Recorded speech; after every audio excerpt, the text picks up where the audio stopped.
Got you. Slavyars Donan says, please watch this video about flamethrower in games. Do not be thrown away by history at the beginning. It is needed to give context. Context is important, that's true. Flamethrowers. You are afraid. Amber lash of searing flame. Lungs filled with acrid smoke. You ought to be afraid. You're made out of meat. The Flamethrower. A terrifying weapon capable of fiery devastation, and one so excessive it barely seems real. So, what practical purpose does such a weapon serve?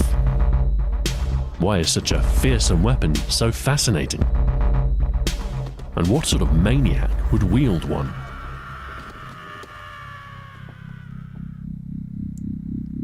Fire has a long history. It's been used as a weapon since ancient times. And it's easy to see why. It's a destructive force that consumes all in its path, and all it needs is ignition. Greek fire is the first weapon that could be described as a flamethrower, a secret source of volatile compounds projected from ships in naval combat. It was used by the Byzantine Empire from the 7th century and could set the sea ablaze as well as enemy ships. Is he throwing it? It was a terrifying and effective weapon with profound impact.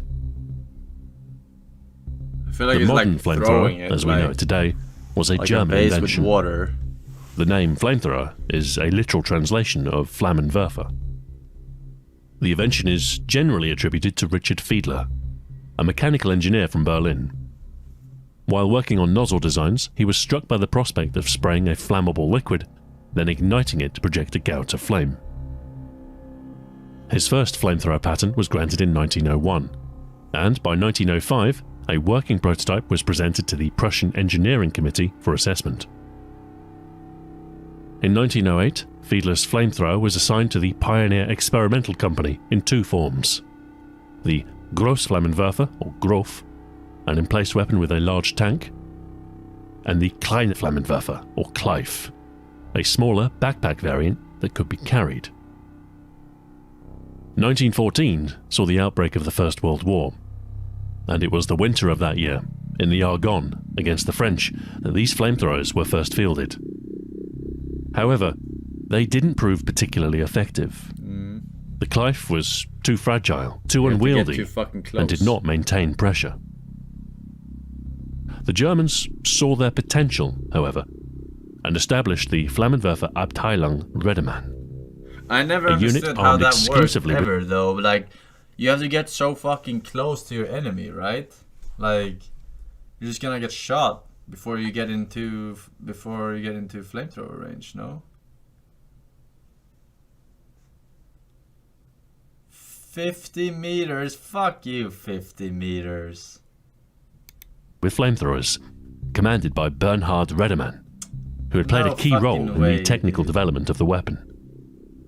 Also, not 30 meters either. There's no way you can shoot 30 meters with a flamethrower. Are you insane? First attack was early in 1915, and they would see considerable subsequent deployment, including the Second Battle of Ypres and the Battle of Verdun. Some of the shortfalls of the Kleif were addressed in 1917 with the introduction of the Wechselapparat, or VEX. It had a distinctive donut-shaped tank and was much lighter. During the war, Redemann's flamethrower troops carried out 653 attacks. 82% were deemed successful.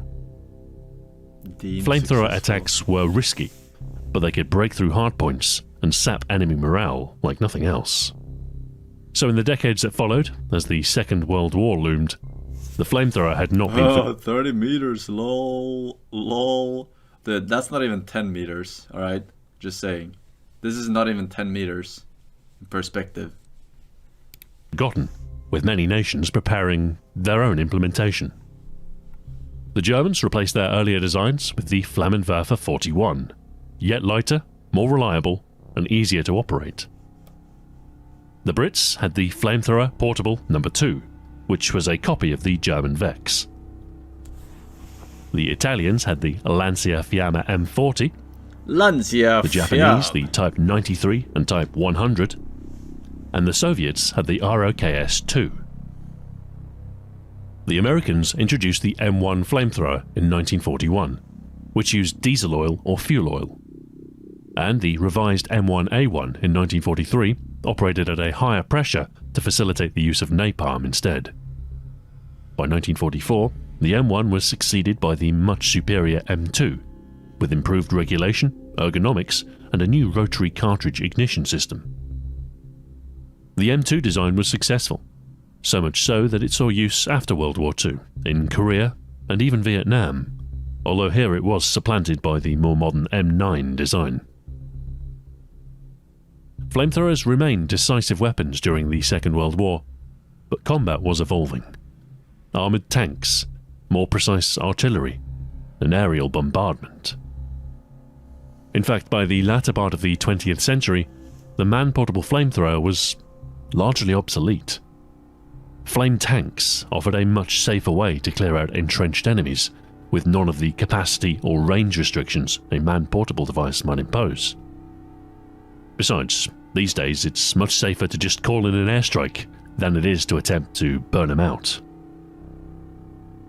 So most contemporary use of the flamethrower is either for non-combat purposes, such as controlled burns or clearing land, or in cinema, television, and games.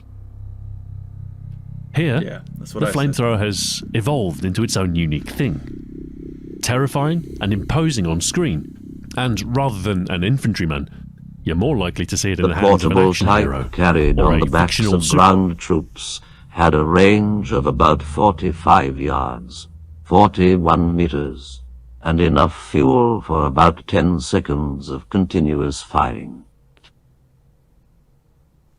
10 seconds? What?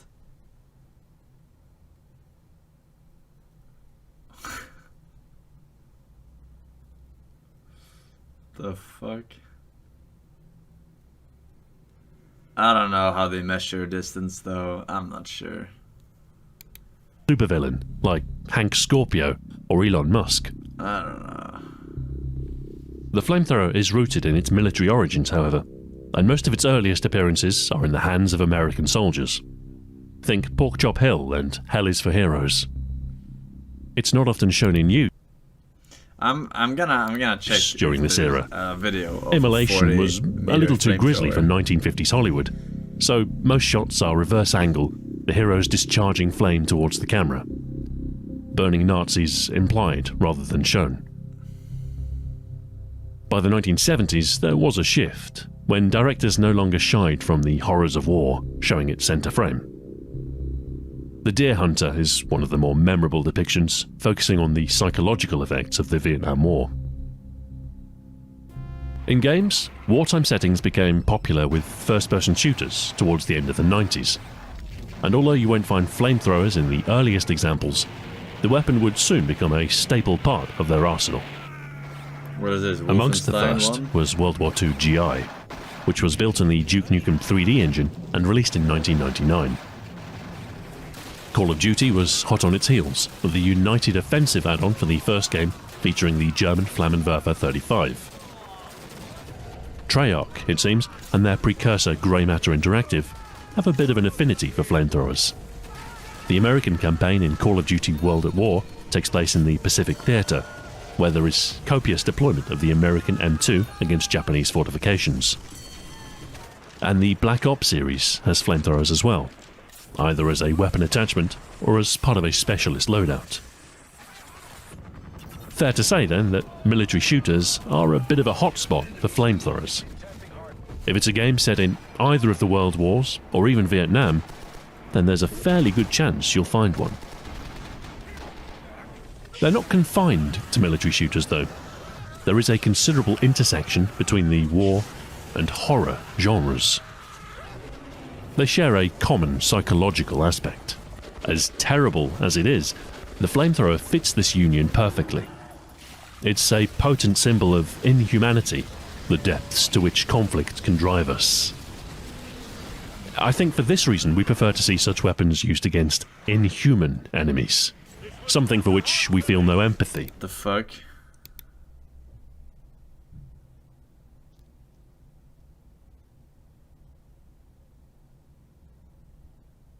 I don't even remember these units. The fuck? What game is this? StarCraft 2? Conflict can drive us. Fire bats? That rings a bell. Fire bats.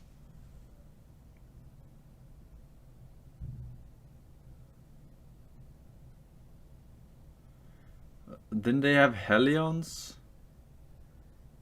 What the fuck are these fire bats? Oh, fire bats! No, fire bats is fucking. It's StarCraft 1 fire bats. Fire bats is StarCraft 1. And they had it in the campaign. Okay, yeah, that's why I don't remember it, because I'm not a fucking casual. I think for this reason we prefer to see such weapons used against inhuman enemies. I forget people. Something for which we feel no empathy. Something dangerous enough to drive us to extreme measure. An early example is Them, a 1954 science fiction film where giant irradiated ants terrorize the United States. With the threat of widespread infestation, the only hope is to purge their nests, queen and all, with cleansing fire.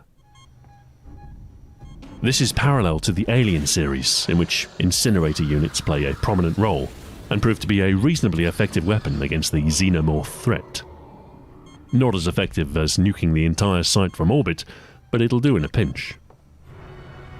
The Alien franchise has exerted considerable influence on the sci-fi horror genre, and there's no shortage of games that take direct influence.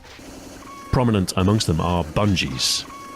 The Marathon trilogy features a flamethrower, first found in a level named Smells Like Napalm, Tastes Like Chicken.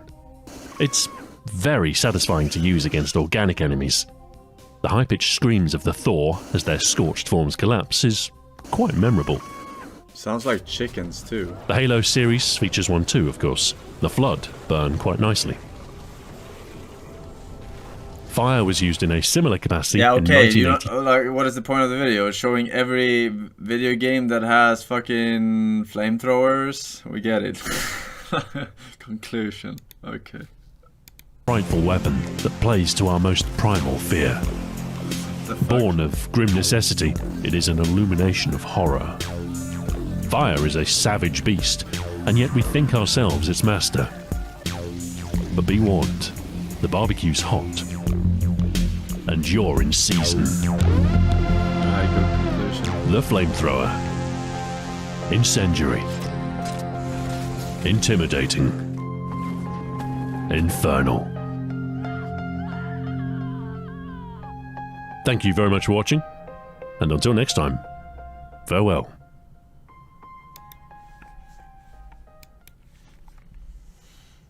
All right.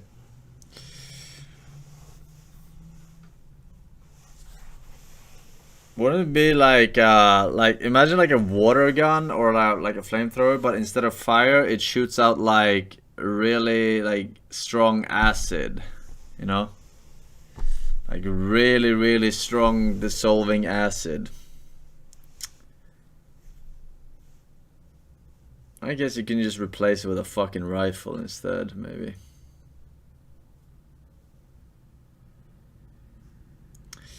Yeah, you can replace everything with a fucking long-range rifle instead, I guess. Do you think he got frostbit, Threehead? It was a wintry walk to school in Part Village, but they're a hardy breed in these parts. Well, the mother says we had to go anyway. We hadn't much a choice in the matter, but sure. It's a cold journey to school this morning. Oh, God, you wouldn't belong getting frostbite. It's nice to look at, but tough to live in, and there's no respite yet.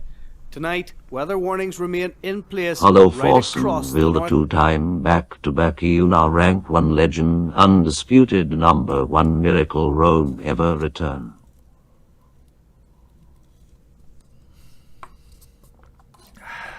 No, I don't think so.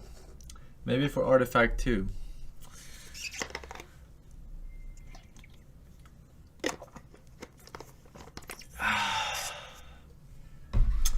We'll see.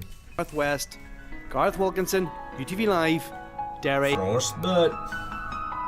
Mickey, Sapperlane, Capelane.